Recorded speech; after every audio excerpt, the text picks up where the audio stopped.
Bom dia, bom dia, boa tarde, boa noite. Eu não sei que hora você está vendo esse vídeo, gente.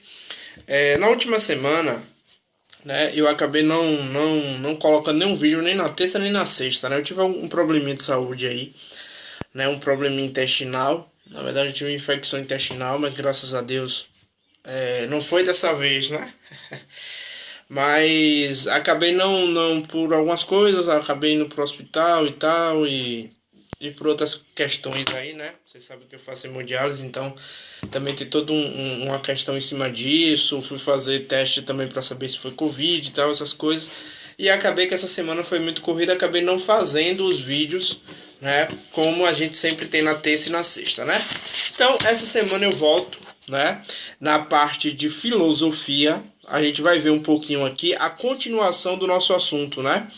A gente viu nas últimas aulas de filosofia, hoje eu vou ver filosofia para a gente finalizar, porque senão vai ficar um espaço muito amplo entre um e outro. E como a gente já finalizou em sociologia a parte de cultura, a gente já viu praticamente toda aquela parte de cultura de sociologia, né? Relações culturais, etnocentrismo, cultura de massa, cultura popular, cultura, indústria cultural. A gente já viu todos esses termos, a gente vai revisar isso lá na frente. Então dá pra gente dar só uma continuada aqui em filosofia moderna, pra gente dar pra não ficar muito distante um assunto do outro, né? E na última aula eu falei um pouquinho sobre empirismo, né? Falei um pouquinho sobre John Locke, né? Que é um cara muito importante dentro do empirismo, né? A gente viu nessas últimas aulas, a gente viu o racionalismo, né? Dentro desse racionalismo a gente viu o principal autor do racionalismo, o chamado pai do racionalismo, um dos caras mais importantes e mais cobrados em Enem para a filosofia, que é o nosso querido e amigo Descartes, né? René Descartes é muito cobrado em Enem, por isso que a gente deu um foco nele, somente nele dentro do racionalismo, porque ele é o pai do racionalismo e para muitos ele é o pai da ciência moderna, né? Ele é o pai da filosofia moderna, né? A gente vai ter dois grandes aí, como é que eu posso dizer, dois grandes pensadores dentro desse contexto. Logicamente que a gente vai introduzir sobre esse hoje, né, que é Immanuel Kant. Kant ele vai ser super importante. Kant não é nem racionalista nem empirista, na verdade ele vai resolver esse dilema, né? Por isso que ele é tido como importante, talvez um dos mais importantes aí, também é muito cobrado em Enem, né? Immanuel Kant, nos últimos anos sempre vem caindo muito no Enem Immanuel Kant, né? Immanuel, né, com I, não sei como é que se fala, é alemão, mas é I, né? É com I, não é Immanuel Kant, é Immanuel Kant. Né? Mas hoje a gente vai falar um pouquinho sobre outro empirista importante. A gente viu John Locke. John Locke é considerado o pai do empirismo, só que hoje a gente vai ver um cara que é muito cobrado no Enem porque ele é um empirista radical, né? O empirista chamado David Hume, né? David Hume, não sei como é que fala, se eu não me engano se pronuncia Hume, apesar de se escrever Hume, se pronuncia Hume, né? Ele, nascido ali no século XVIII, século das luzes, 1711 a 1776, vou colocar isso aí no resumo para vocês, né? Ele é o empirista mais radical, ele leva esse empirismo ao extremo, né? Se de um lado você tem uma razão exacerbada e extremada com René Descartes, ele vai ter um duvidar para crer que chega até certo ponto a se comparar a um ceticismo, né? A duvidar ao excesso, ao extremo, né?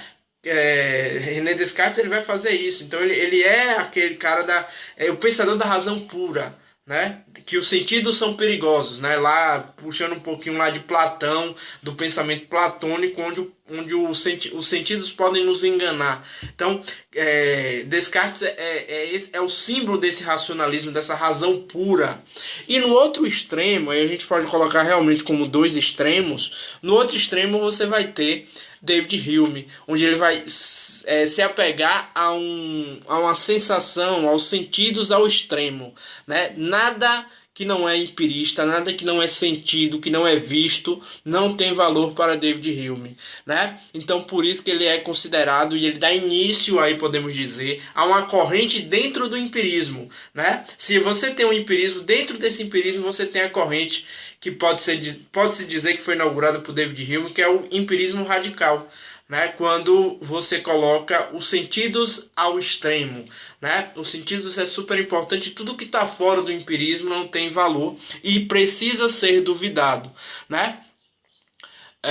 Deixa eu ver aqui, questionamento da relação de causa e efeito, exatamente, né? Por exemplo, o exemplo mais característico de David Hume, e eu ainda vou falar mais um pouquinho depois sobre ele, vou dar uma explanação maior, mas aqui são os pontos mais importantes aí de David Hume para fazer esse contraponto com a razão de Descartes, né? Por isso que a gente coloca, são dois extremos. Se de um lado você tem René Descartes com a razão pura, do outro lado você tem David Hume com o empirismo extremo, né? Com o radicalismo dentro desse empirismo, onde tudo só vale se eu ver, né? É igual Santo Tomé, né? Se eu não me engano, os católicos que me perdoem a ignorância, mas acho que é Santo Tomé que só acredita no que vê, né? Isso não sei se é isso, se eu estou enganado. Mas Hume seria mais ou menos isso aí, né? Ele só acredita no que vê, no que os sentidos sentem, né? É o empirismo ao extremo. Então, um ponto importante, questionamento das relações de causa e efeito. Como assim? O exemplo mais característico de David Hume é realmente aquela questão do sol, né?